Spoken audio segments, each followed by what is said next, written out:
খেলা হবে, খেলা হবে। 24 তারিখের পরে খেলা হবে। তুই, তোর খালেদা জিয়া, তোর জামাত, তোর হেফাজত সব নিয়ে আমরা খেলা হবে।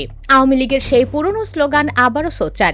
বাংলাদেশের রাজনৈতিক ময়দান হঠাৎ করেই উত্তপ্ত হয়ে উঠেছে আওয়ামী লীগ নেতা জাহাঙ্গীর কবির নানকের এক ভিডিও বার্তায়। সোশ্যাল মিডিয়ায় ছড়িয়ে পড়া এই ভিডিওতে তিনি বলেছেন, আগামী 13 তারিখ সকাল সন্ধ্যা ঢাকা মহানগর, ঢাকা সিটিতে আমরা লকডাউনের আহ্বান জানিয়েছি। এই বার্তায় তিনি সারা দেশের নেতাকর্মীদের লকডাউন কর্মসূচি সফল করার আহ্বান জানিয়েছেন। 13 নভেম্বর ঢাকার রাজপথ দখল করে প্রধান উপদেষ্টার বাসভবন ঘেরাও করার পরিকল্পনা করছে বাংলাদেশ আওয়ামী লীগ। বিশ্লেষকরা বলছেন, ভারত থেকেই রাজপথ দখলের এই পরিকল্পনা চূড়ান্ত করেছে সংগঠনটির শীর্ষ নেতৃত্ব। ইতিমধ্যে দলটির নেতারা সামাজিক যোগাযোগ মাধ্যম ব্যবহার করে কর্মীদের দিক নির্দেশনা দেওয়া শুরু করেছেন। দেশের ভেতরে যেসব প্রভাবশালী নেতা এখন গোপনে দলের সাংগঠনিক কার্যক্রম চালিয়ে নিচ্ছেন, তাদেরকে এই আন্দোলন সফল করার গুরু দায়িত্ব দেওয়া হয়েছে। আওয়ামী লীগ নেতারা আশা করছেন ঢাকা শহরে একযোগে লক্ষাধিক নেতাকর্মী মাঠে নামিয়ে তারা ডক্টর ইউনূসের অন্তর্বর্তী সরকারকে একটা বড় ধাক্কা দিতে পারবেন। আওয়ামী লীগের এখন দেয়ালে পিঠ ঠেকে গেছে। বিচারের নামে তাদের নেতাকর্মীদের সাথে এখন নিপীড়নমূলক আচরণ করা হচ্ছে। আইনকে বৃদ্ধাঙ্গুলি দেখিয়ে প্রমাণিত হওয়ার আগেই তাদেরকে দোষী বলা হচ্ছে। অথচ জুলাই গণঅভ্যুত্থানে যে শত শত পুলিশ হত্যা করা হলো, অভ্যুত্থান পরবর্তী সময়ে আওয়ামী লীগের নেতাকর্মীদের বাড়ি ঘরে নির্বিচারে ভাঙচুর, অগ্নিসংযোগ করা হলো, তার বিচার তো দূরের কথা, একটা মামলা পর্যন্ত হলো না।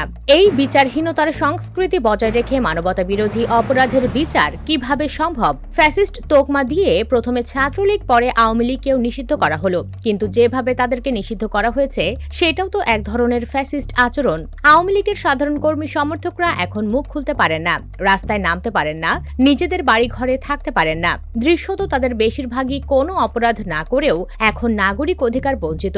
সরকারের এক প্রোপাগান্ডা সচিব শফিকুল আলম তার দায়িত্বের সীমা লঙ্ঘন করে হুঁশিয়ারি দিচ্ছেন, যেখানেই আওয়ামী লীগ সেখানেই নাকি তাদের নিশ্চিহ্ন করে দেওয়া হবে। তার এই হুঁশিয়ারি কি ফ্যাসিবাদী না? দেশের প্রতিটি প্রান্তে যে আওয়ামী লীগের কর্মী সমর্থক আছে, সেই দলটিকে নিশ্চিহ্ন করতে চায় একটা অনির্বাচিত সরকার। এই সরকার তাদের ভোটাধিকার, নির্বাচনে যাওয়ার অধিকার কেড়ে নেবে, একটা সাজানো আদালত বসিয়ে বিচারের নামে তামাশা করবে। আওয়ামী লীগের পক্ষে কি এসব মেনে নেওয়া সম্ভব? একেবারেই না।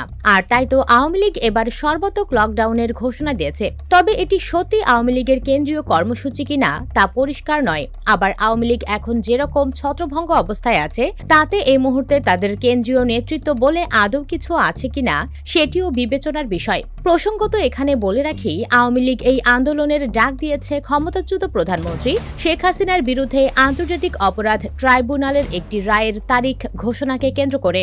জুলাই অভ্যুত্থানের সময় সংঘটিত মানবতা বিরোধী অপরাধের ঘটনায় শেখ হাসিনা সহ 3 আসামির বিরুদ্ধে করা মামলার রায় কবে হবে তা জানা যাবে 13 নভেম্বর। মামলার যুক্তিতর্ক উপস্থাপন শেষে গত 23 অক্টোবর ট্রাইব্যুনাল এই তারিখ ঠিক করেন। মামলার অপর 2 আসামি হলেন সাবেক স্বরাষ্ট্রমন্ত্রী আসাদুজ্জামান খান ও পুলিশের সাবেক মহাপরিদর্শক চৌধুরী আব্দুল্লাহ আল মামুন, যিনি এর মধ্যে নিজের দোষ স্বীকার করে রাজসাক্ষী হয়েছেন। 13 নভেম্বর রায় হবে না, বরং এদিন জানানো হবে যে রায় কবে দেওয়া হবে। ধারণা করা হচ্ছে এর প্রতিবাদেই আওয়ামী লীগ কর্মসূচি দিয়েছে, কেননা আওয়ামী লীগ এই ট্রাইব্যুনালকে একটা ক্যাঙ্গারু কোর্ট মনে করে।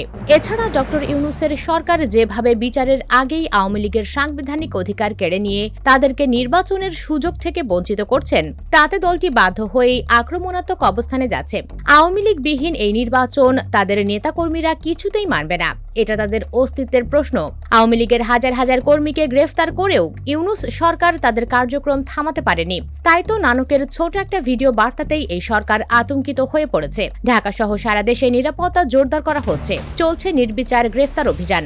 এদিকে আওয়ামী কর্মীরাও গেরিলা স্টাইলে আক্রমণের মহড়া দিচ্ছে ঢাকার বিভিন্ন এলাকায়। খেলা শুরু হয়ে গেছে, তবে চূড়ান্ত লড়াই এখনো বাকি। দীর্ঘদিন ক্ষমতায় থাকার বদৌলতে আওয়ামী লীগ প্রশাসনিক বাস্তবতা খুব ভালোভাবেই বোঝে। ডক্টর ইউনূসের সরকার এখন নানামুখী চাপে দুর্বল এবং একই সাথে জনবিচ্ছিন্ন।